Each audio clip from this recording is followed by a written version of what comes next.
Problem नहीं है यहाँ पर। सारे तरक्याती कामों को मद्देनजर रखते हुए आप सभा में वापस मैं ये गुजारिश करता हूँ कि अपना कीमती और भारी एक्सीडेंट में 7 तारीख के दिन टीआरएस के हक में दीजिए और केसीआर साहब के हाथों को मजबूत करिए। ना कि सिर्फ निजामाबाद में बल्कि तेलंगाना सतह पे मैं तमाम लोगों से गुजारिश करता हूँ, तमाम अवामुल्लाह से गुजारिश करता हूँ कि अपना कीमती और टीआरएस के हक में डालिए।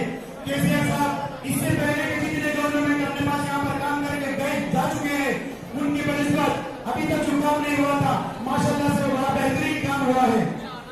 जहाँ जहाँ पर भी डेवलपमेंट का काम हम देखेंगे वो केसीआर साहब की निगरानी में होगा।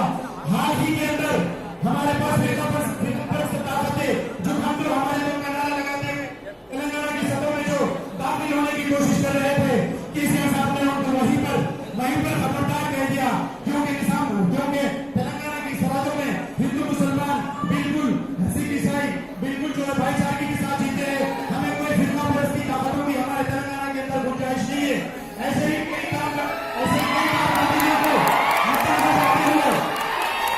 मद्देनजर रखते हुए केसीआर साहब ने 2 आंखों की तरह हिंदू मुसलमान भाई भाई को लेकर चला है और आने वाले वक्त में भी जो तरक्याती काम यहाँ तक आगे जो रुके हुए हैं उसको आगे बढ़ाने के लिए आप खुद उस चीज की जो है दानिशमंदी के साथ आप उसको बता सकते हैं। आगे भी जो काम खुद अंजाम देने का वो कामों को अंजाम देने के लिए फिर एक बार बियाना गणेश गुप्ता साहब को भारी एक्सीडेंट के साथ कामयाब बनाइए।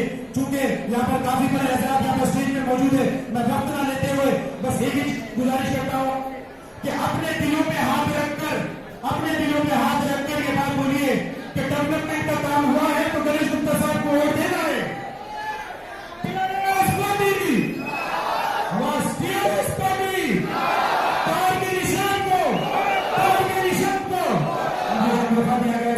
शुक्रिया अदा करता हूँ।